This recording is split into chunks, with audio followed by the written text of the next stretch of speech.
La li la li la la la la li la li la li la li la la la. Ciao Juventini of the world, my name is Giuseppe, welcome back on the channel, I hope you're all doing well. You see me with a huge big smile and you will probably ask yourself, is Beppe aware that tomorrow we are playing the most important game of the season, Lazio Juve, to qualify to Champions League? Absolutely, I am aware, and I give you the latest updates in a second after you, of course, putting a maximum of like, not forgetting to subscribe to the channel. But why was I singing in that intro? Why do I have a big smile? Because Fiorentina is out, is eliminated of the Conference League, and you will tell me again, he's back with his not Juve clubs in Italy, with this we don't support Italian clubs in Europe. Of course I am. Of course I'm back, because this is an intro, especially for the people that told me in the last few days, we need to support the Italian teams in Europe. Yesterday they did 2-2 against Betis Sevilla. Anthony! What a fantastic free kick, and they are out. Why am I so happy? Because for the people that do not know or are not aware, yesterday before the game, you had the Fiorentina supporters, the Viola, that organized here before their stadium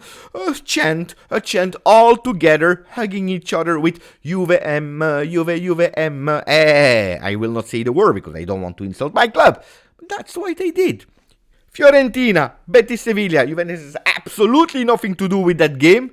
They are singing, obsessed against Juventus. For the people that say we must support the Italian clubs in Europe. No, we don't, because they will never support you. They hate us.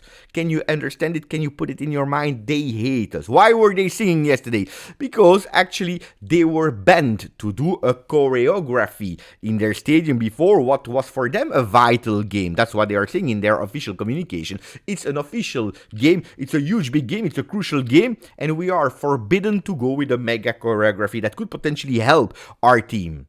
What they are not saying is because they were banned for one game because you remember in that Fiorentina Juve that unfortunately we lost 3-0, they went out with a choreography that was absolutely not authorized, with Juve M in huge in big. So not only they were insulting us, not only they went with a choreography that was really low, but on top of that, they go and continue to sing. Bravo. Ciao. Arrivederci a tutti. Now we speak about our beloved Juventus, the one that we love. The grande Juve. Let's speak about our Juventus. Tutto Sport is saying, here is back. Dusan Vlahovic, Rijeko Vlahovic. We spoke about it yesterday already. He trained partially with the team. No, I think entirely with the team. So today, at 1:45 p.m. there will be the press conference of Igor Tudor, and then he will do the squad list, because today we are already traveling to Rome to be prepared to be there already in l'Olimpico for the game of tomorrow with Dusan Vlahovic that has no chance to start the game, but at least he will be on the bench. Yesterday I read a lot of your comments where you were saying it changed nothing, who really care, it's not important to have him because he cannot control a ball, blah blah blah blah blah blah. I know what you are saying. You know that Dusan Vlahovic, I'm absolutely not happy with the performance that they delivered.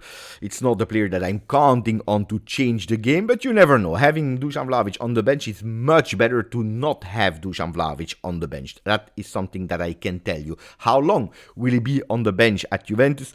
Not long. Not long. Giovanni Albanese confirmed what we are speaking about since so long.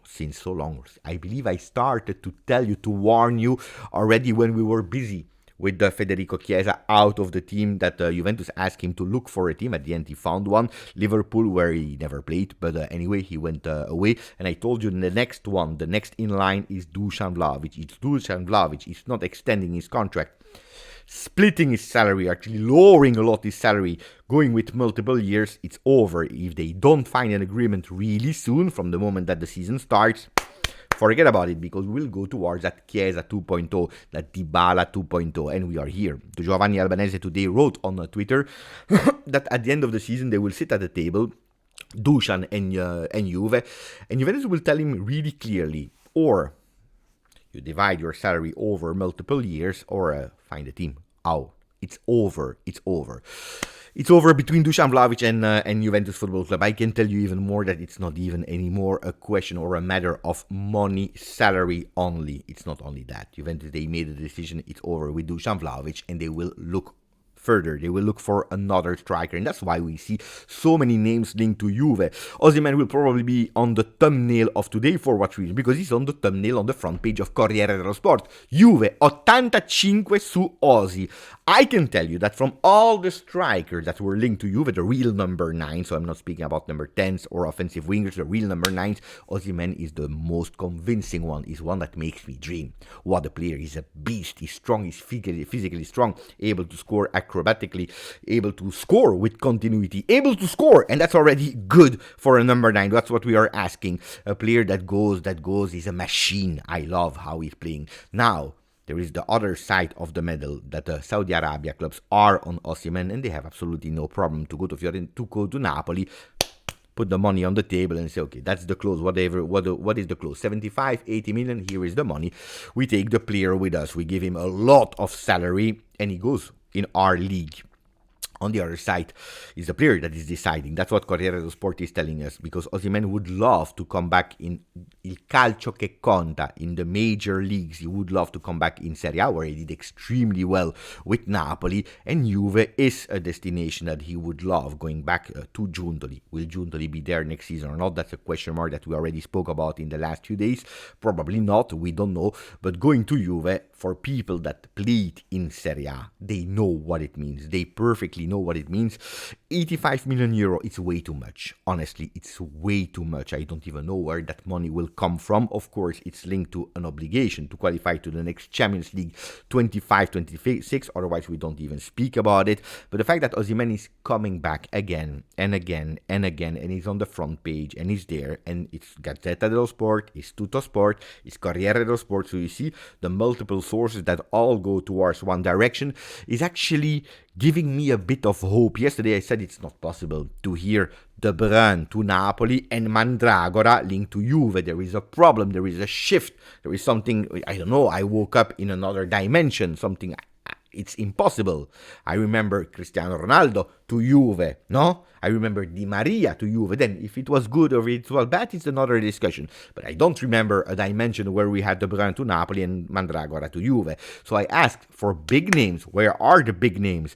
And much more than a Pinamonti, I want to hear Osimhen. Then I agree or I don't agree. I think it's a mistake or not a mistake. It reassures me that Juventus is thinking in big. And this is also what Corriere dello Sport inside their page, they are explaining us, they are telling us Exor is thinking big. If we qualify to Champions League, they really want to go big with big names to reinforce that Juventus, to make us immediately competitive. I told you, there is one thing that I really want next season is we are starting to win that competition, to try to win that competition, not minimum objective. I don't care about minimum objective. Trying to win, which is not a promise that we are obliged to win it, otherwise it's a failure. But to try to win it until the end is the promise that I want to hear, and it also goes through names like an Osimhen. Then if it's not Osimhen for 85 million euro, I tell you that I know what to do with the 85 million euro that we are saving for Osimhen, that I would love to not give to Napoli, because Napoli, De Laurentiis is smart.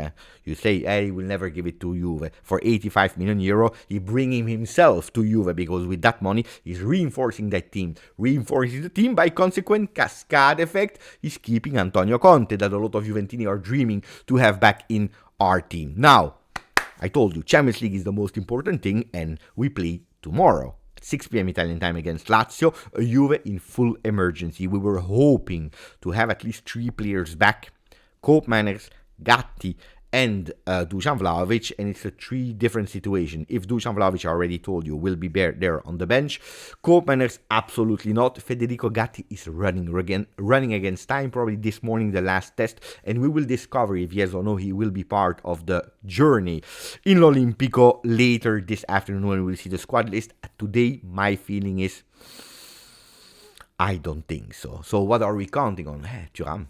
Nice. Thuram, and that will of Tudor to go immediately, to try to score more than 1 goal, like we actually tried against Bologna, because yes, in the meanwhile, I rewatched the game, unfortunately, but trying to score, because if Cambiaso is giving that pass correctly, if we are pushing it, it's 2-0, and then it's much more difficult for Bologna to go. because we know it in second half it's extremely difficult for us to score. So Juventus trying to go with the second goal already immediately in that first half to take the distance, that would create a really beautiful effect, because we know it and we have a lot of players that are not there. Bremer, we already said it. Milik, we already said it. Cabal, we already said it. On top of Gatti, Kelly, Cambiaso is not there, so we have 7 players injured. On top of that, Kenan Yildiz that is banned for 1 game. So what is the way that Tudor wants to play? It's a little slightly different than what I was telling you yesterday. He's thinking to again put that 3-5-2 like he did it against Bologna. This time, because Cambiaso is not there, we have the defense that is the same as against Bologna with Di Gregorio into the goal, Kalulu, Veiga, Savona. But this time we play with a 5 in the midfield. Alberto Costa, huge chances to start the game as a right wing back. On the left, Timothy Weah. We have Weston McKennie, Locatelli and Thuram in a 3-man midfield. Up front, the 2 men that are Nico Gonzalez and Kolo Muani, 3-5-2. Guys, when I'm watching that team, I can tell you, with all the respect for the players, that I'm sure they are giving everything, they are trying, etc., etc. When I'm watching that team, I really hope that we start 25-26 with the Champions League. Because we need to change a few players. Because going into the most important game of the season with that lineup, that is an obliged lineup for all the injuries that we have, at a certain moment we need to take decisions. A decision that is not only Juve that will take, because yes, of course, we need to do our job, but also the other ones will try to do their job. And today we will already know a bit more, because we know it. We start today Serie A with Milan-Bologna. Do I count on Milan to actually eliminate Bologna from that run? Not much, because they have one objective, is winning that Coppa Italia that will give them European games. Today Leao is not even there. I hope they will not really go with a maxi rotation, not caring at all. You know that they cannot go lower than the 9th spot. Can they go higher? Probably not. So it's a Milan that probably today will not care. So I'm not counting on them at all. Hopefully they surprise me. You never know, because they are playing at home. But I'm not counting that much. Would be nice. Then tomorrow we need to do our job. Lazio, Juve at 6 p.m. Italian time. And then we continue with the other games. An important one, Atalanta-Roma on the 12th of May at 8:45. That's the closure of Serie A match day 36 with 2 games remaining. Then let's see. At the moment we are 4th, equal to Roma that are at 63 points, equal to Lazio that are at 63 points, equal to Bologna that are at 62 points. I always told you, according to me, but a few games ago, the one that win the game between Lazio and Juve, this game, the one of tomorrow, will qualify to Champions League. Of course, if it's a draw, maybe it's another one that will run with it. Roma or Bologna, you never know. The one that wins between Lazio and Juve goes and qualifies to Champions League, according to me. Of course, we need to continue, because Udinese will not be any piece of cake, and especially Venezia will absolutely not be a piece of cake in their stadium. Probably the game where they will fight to avoid relegation to go back in Serie B, and they want to stay in Serie A. Ragazzi, that was it for the first video. Later this afternoon we come back with the second one with the words of Igor Tudor in press conference. Grazie, forza, Juve.